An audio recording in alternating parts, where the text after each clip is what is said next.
සුබ දවසක්. ඔයා එකතු වෙලා ඉන්නේ ජයා ටියුටෝරියල්ස් channel එකත් එක්ක. අද අපි ඉගෙන ගන්න යන්නේ කොහොමද Word document එකකට digitally signature එකක් දාන්න කියලා. ඒ වගේම කියන්න ඕනේ මම කියලා දෙන්න යන ක්‍රමයට විශේෂ software මොකුත් අවශ්‍ය වෙන්නේ නැහැ. ඉන්ටර්නෙට් අවශ්‍ය වෙන්නේත් නැහැ. Microsoft Office package එකේ තියෙන Paint සහ Word කියන app දෙක විතරක් පාවිච්චි කරලා තමයි මේ දකින විදිහේ ඇත්ත signature එක වගේම signature එකක් හදන්නේ. එහෙනම් අපි යමු වීඩියෝ එකට. පටන් ගන්න කලින් කියන්න ඕනේ ඩිජිටල් සිග්නේචර් එකයි ඉලෙක්ට්‍රොනික සිග්නේචර් එකයි කියන්නේ දෙකක්. ඩිජිටල් සිග්නේචර් එකේදී කරන්නේ security purpose එකට key එකක් පාවිච්චි කරලා document එකක් encrypt කිරීමක්. ඉලෙක්ට්‍රොනික සිග්නේචර් එකක් කියන්නේ ඔයාගේ සිග්නේචර් එකේ image එකක් එහෙමත් නැත්නම් photo එකක් ඉලෙක්ට්‍රොනික document එකකට දැමීම. අද අපි ඉගෙන ගන්න ඉලෙක්ට්‍රොනික සිග්නේචර් එකක් හදන්න කොහොමද කියලා. මම වීඩියෝ එකට topic එක විදිහට ඩිජිටල් සිග්නේචර් කියන එක දැම්මේ හුඟ දෙනෙක් මේකට කියන්නේ ඩිජිටල් සිග්නේචර් එක කියලා හින්දායි. හරි. මේ තියෙන මගේ Word document එක. මෙන්න මෙතෙන් තමයි මම signature එක දාන්න යන්නේ. මුලින්ම අපි සුදු කොළයක අපේ signature එක දාලා ඒකේ ෆොටෝ එකක් හරි ස්කෑන් එකක් හරි අරගෙන ඒක අපේ කම්පියුටර් එකට දාගන්න ඕනේ. මම හිතන්නේ ඒක කරගන්න හැටි හැමෝම දන්නවා. දන්නේ නැති කෙනෙක් ඉන්නවා නම් comment section එකේ දාන්න මම උදව් කරන්නම්. මේ තියෙන්නේ මම ඒ විදිහට ගත්ත ෆොටෝස් කීපයක්. ඔයාලට පේනවා මේ pictures තුනේ quality තුනක් තියෙන්නේ. ගොඩක් හොඳ quality picture එකක් අත්තොත් එහෙම මේ වැඩේට ගොඩක් ලේසි. ඒත් මම අද ඔයාලට පෙන්වන්න යන්නේ මේ වගේ ගොඩක්ම quality එක අඩු picture එකක් පාවිච්චි කරලා වුණත් කොහොමද අපි ලස්සනට signature එකක් හදාගන්නේ කියලා. මොකද අමාරු වැඩේ කරන විදිහ ඉගෙන ගත්තොත් අපිට ඕනම quality එකක picture එකකින් මේ වැඩේ පහසුවෙන්ම කරගන්න පුළුවන් වෙනවා. මුලින්ම මම මේ ෆොටෝ එක Microsoft Paint app එකෙන් open කරගන්නවා. මේක උඩ right click කරලා open with එකට ගිහින් Paint කියන app එක select කරනවා. හරි. එහෙම නැත්නම් අපිට පුළුවන් මේ search bar එකේ paint කියලා search කරලා මෙතනින් paint open කරන්න. ඊට පස්සේ මේ picture එක drag කරලා paint එකට දානවා. හරි. අපි මේක පොඩි කරගමු. දැන් මම මුලින්ම කරන්නේ මේ picture එකේ මගේ signature එක විතරක් ඉතුරු වෙන්න වටේ තියෙන අනවශ්‍ය background එක අයින් කරන එක. මෙතන තියෙන මේ select කියන එක ක්ලික් කරලා මම මේ විදිහට mouse එක මෙතන තියලා ක්ලික් කරගෙනම drag කරනවා signature එක cover වෙන විදිහට. mouse එක අතහැරියම මේ විදිහට select වෙලා තියෙනවා. ඊට පස්සේ මම යනවා මෙතන තියෙන crop කියන tool එකට. ඒක ක්ලික් කරාම අර අපි select කරපු ටික විතරක් ඉතුරුලා අනිත් ටික අයින් වෙනවා. ඊට පස්සේ මම මේක save කරගන්න ඕනේ මෙන්න මේ විදිහට. මෙතන තියෙන file කියන tab එකට ගිහින් save as select කරන්න. ඊට පස්සේ මේ තියෙන පළවෙනි icon එක PNG කියන එක select කරන්න. මොකද මේ picture එක PNG කියන format එකෙන් save කළොත් තමයි අපිට ඉස්සරහට කරන්න තියෙන changes මේ picture එකට කරන්න පුළුවන් වෙන්නේ. දැන් මම මේකට නමක් දීලා save කරගන්නවා. හරි.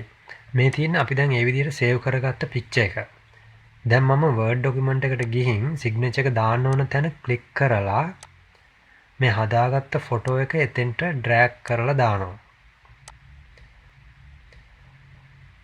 හරි. picture ගොඩක් ලොකුවට ඇවිල්ලා තියෙනවා. ඉතින් අපි මේ විදිහට ඒක පොඩි කරගන්නවා.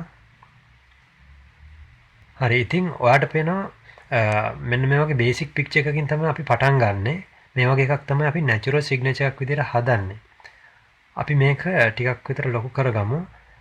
දැන් මම මේක උඩ right click කරලා මේ අන්තිමට තියෙන format picture කියන එකට යනවා. ඊට පස්සේ මේ දකුණු පැත්තට ආපු tools වල මේ picture කියන icon එකට යනවා. ඊට පස්සේ තියෙන පළවෙනි option එක picture correction කියන එකට යනවා. මුලින්ම යන්න මේ brightness contrast කියන එකට එතන තියෙන මේ preset කියන එක ක්ලික් කරලා බලන්න අපිට මේක automatically එකපාරින්ම හදාගන්න පුළුවන්ද කියලා. ඉතින් ගොඩක් quality picture එකක් නම් මේ signature එක එකපාරින්ම මෙතනින් හදාගන්න පුළුවන්.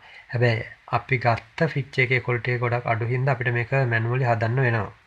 ඉතින් මම මේ reset කියන එක ක්ලික් කරලා කරපු changes ටික අයින් කරනවා. දැන් මෙතන තියෙන මේ brightness කියන එක මේ විදිහට වැඩි කරනවා. මේක ක්ලික් කරගෙන ඉන්නවා. ඔයාලට පේනවා එතකොට මේකේ background එක white වෙගෙන යනවා. ඉතින් background එක සම්පූර්ණයෙන්ම වගේ white කරගමු. හරි. ඊට පස්සේ මේ contrast කියන එක ටිකක් වැඩි කරගමු. මේකෙන් කරන්නේ තද පාට තවත් තද කරනවා. ඒ වගේම ලා පාට තවත් ලා කරනවා. මේක picture එකේ විදිහට අඩු වැඩි කරගන්න ඕනේ. ඊට පස්සේ මේ උඩ තියෙන sharpness කියන එකෙන් picture එකේ sharpness එක, ඒ කියන්නේ පැහැදිලි බව ටිකක් වැඩි කරගමු. දැන් ඒ ටික හරි. හැබැයි තව පොඩි ප්‍රශ්නයක් තියෙනවා. මොකද මම මේ ඔරිජිනල් සිග්නේචර් එක නිල් පාටින් තමයි දැම්මේ. හැබැයි අපි ගත්තේ ගොඩක් අඩු ක්වොලිටි එකේ පික්චර් එකක් හින්දා මේ ෆොන්ට් කලර් එක දැන් ඩිස්ටෝට් වෙලා. ඉතින් අපිට මේ කලර් එකත් චේන්ජ් කරගන්න ඔප්ෂන් එක Word app එකෙන්ම දීලා තියෙනවා. මම මෙතන පල්ලෙහා තියෙන රීකලර් කියන තැන ක්ලික් කරලා මේ විදිහට අවශ්‍ය කලර් එක සිලෙක්ට් කරගන්නවා. හරි. ඔයාලට පේනවා ඔරිජිනල් ෆොටෝ එකත් එක්ක බැලුවම අපි මේක කොච්චර ලස්සනට හදලාද කියලා. තව එක දෙයක් තියෙනවා ඉගෙන ගන්න. මම දැන් මේක තව ටිකක් පල්ලෙහාට ගන්නවා. මොකද මට ඕන මේ ඩොටඩ් ලයින් එක ගාවට මේක ගන්න. දැන් ඔයාලට පේනවා මේක කරන්න බෑ කියලා. සිග්නේචර් එක මේ ටයිප් කරලා තියෙන දේවල් වලට ගන්න බෑ. හැබැයි එහෙම ගත්තොත් තමයි මේක නැචරල් සිග්නේචර් එකක් වගේ පේන්නේ. ඒක කරන හැටි මම ඔයාලට කියලා දෙන්නම්. මේ පික්චර් එකට ක්ලික් කරාම මෙතන පොඩි අයිකන් එකක් එනවා. ඒකට ගියාම තියෙනවා මෙන්න මේ behind text කියලා අයිකන් එකක්. අපි ඒක ක්ලික් කරනවා. දැන් ඔයාලට පේනවා අපේ සිග්නේචර් එක නැචරල් විදිහට ටයිප් කරලා තියෙන ඒවා මැකෙන්නේ නැතුව ඒවා ක්‍රොස් වෙන විදිහට අපිට කැමති තැනින් තියන්න පුළුවන්. දැන් මේ ડોකියුමන්ට් එකට ලස්සනට අපේ සිග්නේචර් එක මෙන්න මේ විදිහට වැටිලා තියෙනවා. තවත් වැදගත් දෙයක් තියෙනවා කියන්නේ ඔයා මෙහෙම හදාගත්ත ડોකියුමන්ට් එක වෙනත් පාර්ශවයකට ඊමේල් කරන්න යනවා නම් මේ විදිහට save as ගිහිල්ලා මෙතනින් මේ විදිහට PDF එකක් විදිහට සිලෙක්ට් කරලා save කරලා PDF එකක් විදිහට save කරලා යවන්න. මෙන්න මේ වගේ. නැත්නම් ඔයා පික්චර් එකක් විදිහට Word එකට දාපු සිග්නේචර් එක වෙන කෙනෙක්ට ලේසියෙන්ම ගන්න පුළුවන්. ඉතින් ඒකත් මතක තියාගන්න. channel එක subscribe කරලා තියාගන්න. අපි ඊළඟ videos වලින් ඉගෙන ගමු Excel වලට සහ PDF වලට කොහොමද සිග්නේචර් එකක් දාන්න කියලා. එතකන් සුබ දවසක්.